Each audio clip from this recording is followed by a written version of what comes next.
And sir, may we know kung sino po si Mel Oragon? Totoo po bang driver siya ng NBI? And bakit po siya may hawak na baril? Allowed po ba yun sa driver if that's the case?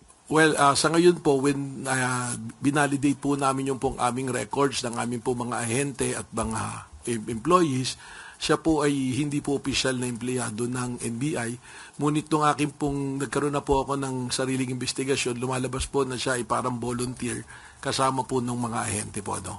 Doon po sa katanungan kung alaw humawak ng baril, yun po kasi yung nakita na naglalakad, pinahawak. Pero yung actual naman po na pangyayari, wala naman po siyang access po dun sa baril na hawak-hawak po niya. Sir, may we have more details about Senator Bato de la Rosa? Meron na po ba kayong nakuhang impormasyon na totoong nakalabas na siya ng Senate premises? Sino po yung kasama niya na nakalabas? Paano po siya nakaalis at nasaan po siya ngayon? Sino po ba? Well, gaya po ng sinabi ng atin pong Yusek Claire Castro, we have yet to validate kung ano po yung report. Baka maganda po sa Senate po natin itanong, sa Senado, sa Office of the SecGen, at po sa OSAA din po, dahil sila po ang makakakita talaga kung may actual po na paglabas o pag-alis po ni Senator Bato. Umaasa rin po kami sa aming mga nangaririnig na balita at lumalabas po sa social media.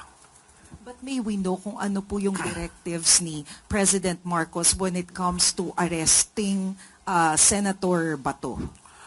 If you're referring po doon sa kahapon, wala naman, ang gaya po ng sinabi ko sa aking mga pahayag doon pa man, na wala pong instruction na arestuhin.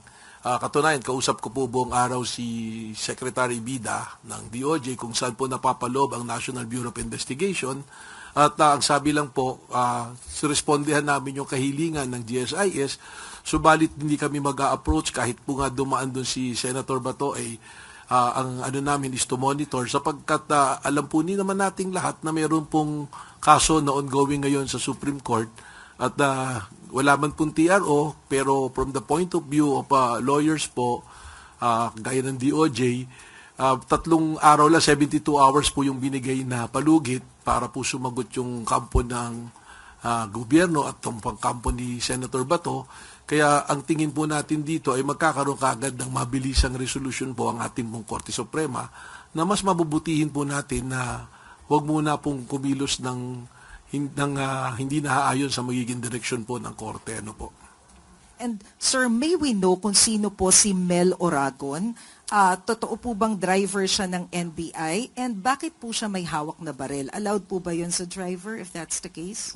Well, sa ngayon po, when binalidate po namin yung pong aming records ng aming po mga ahente at mga employees, siya po ay hindi po opisyal na empleyado ng NBI.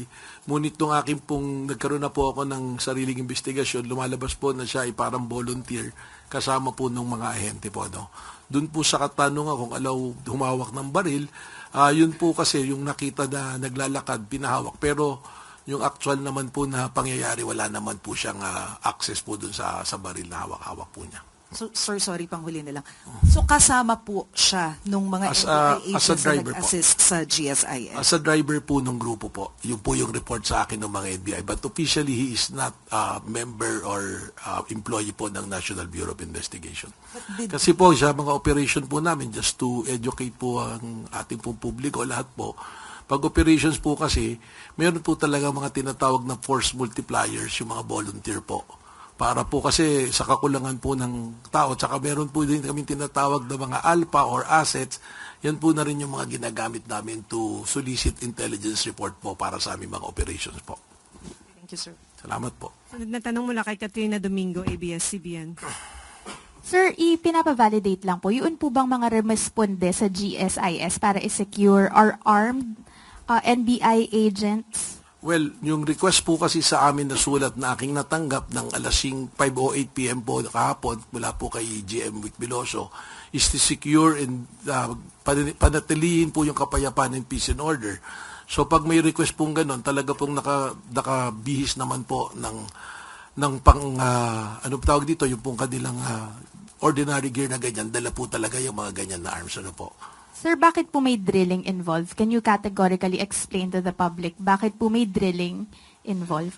Nakita ko rin po yung video na yan at kung makikita nyo naman po, yung mga suot ng tao nagdi-drill, hindi naman po pang assault. Ang nagdi-drill po, tinatanggal po nila yung lock because the access from the Senate going to GSIS, yung susi po, ang report po sa akin ni GM Veloso is nandoon po sa Senate. Ang gusto po niya, isara po yung lugar na yon kasi nga po, labas-masok na raw po ang iba't ibang tao, hindi na po masecure yung lugar at yung mga employees. So yung primary concerns po niya.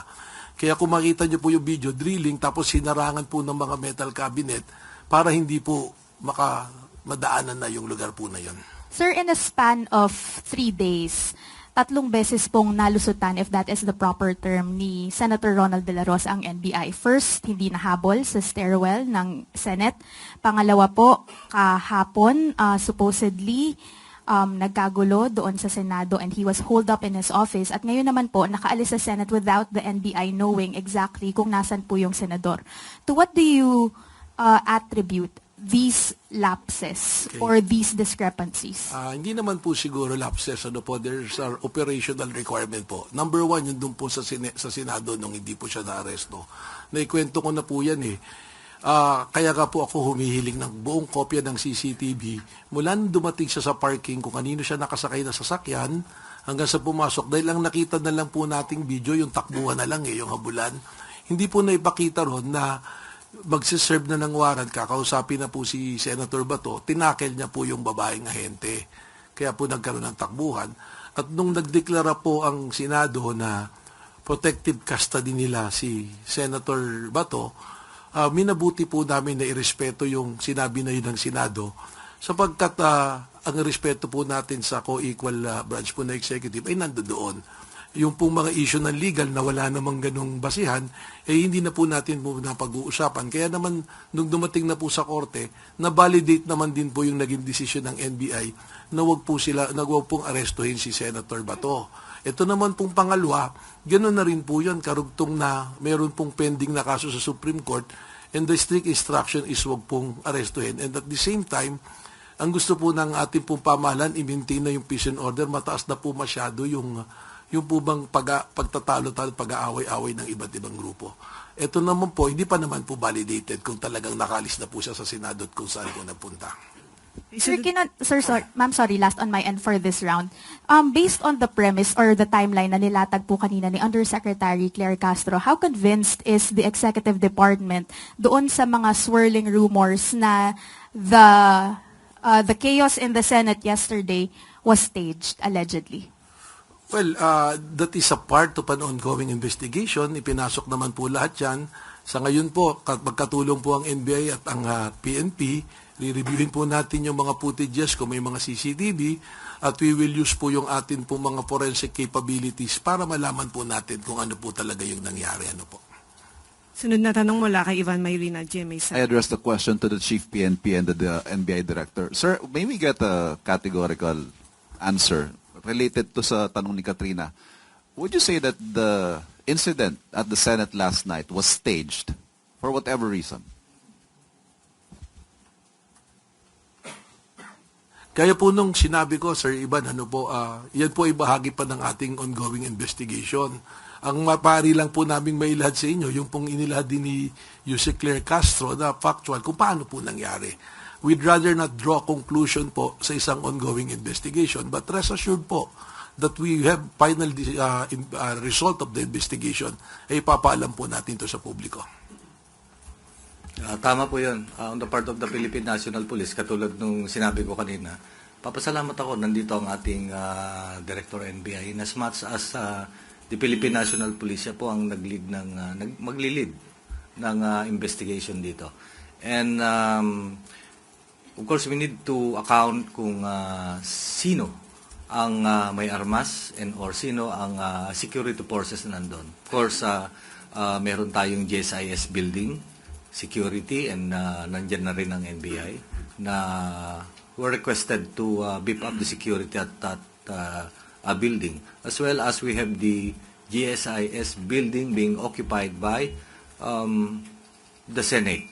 So, tinitignan natin yon. The security meron po tayong security, meron tayong PSPG to beef up the security ng ng OSAA. Actually, nagdagdag pa nga ng 10. Plus security coming from the PSPG. These are the for VIPs, especially our senators. And security na uniform coming from the armed forces, particularly the Philippine Marines. So one by one, we are accounting them, and accounting as well as the usual interview investigation. Nanguna na of course ang ating OSA and of course ang ating NBI nandito, and they will fully cooperate, especially in the usual investigation. And as of now, of course, there are about 20 personalities na nakita na. And it will be, these statements will be i-compare po natin sa mga ebidensya, like for example physical evidence, empty shells, lalo na yung ating CCTV footages. Sir, yung chief ng OSAA, si Mr. Mau Aplaska, is he under investigation? Or at least have you heard his version kung bakit ho siya agad nagpaputok base doon sa narration ng events? Yes, sir. The case is now being investigated by the Pasay Police Station, and in coordination and or with the CIDG. And the result is bibigay namin soon as na matapos po. Sir, panghuli na lamang po. Lagi ho nababanggit na si Mr. Mau Aplaska, former police general as well, ay mista ni Senator Bato.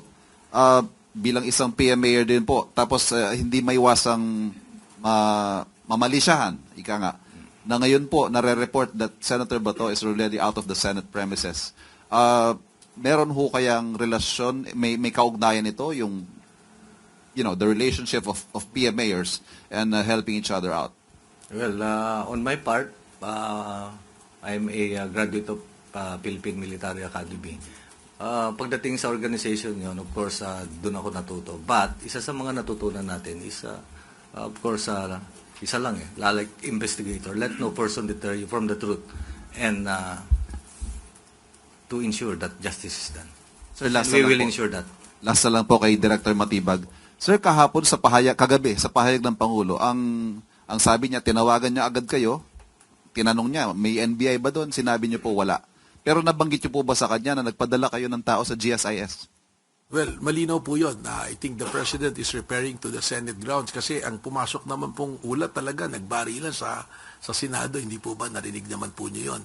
Tapos sabi ko, nung tinanong ako, Wasn't categorically... that an important bit of information, sir, that Yes. the President would have... Opo, I'm going there po, Sir Ivan, I'm just laying down the premises. Pasensya na po kayo, po. Ang sinabi ko nga, I'm sure na wala po tayong tao sa Senate premises, sa Senate building po. Pero nag-request po si GM Vic Veloso na magpadala po ng NBI. So, yun po yung nangyari. Meron po tayong mga NBI doon po sa GSIS. Yun po yung sinabi ko. At yung sinabi ko pa nga, yung pong ibang NBI natin ay nasa labas po lang. At wala pong mga dalang armas. Kasi yun po yung mga intel personnel po namin. Salamat po. Sunod na tanong mula kay Hannah Sancho, DZAR.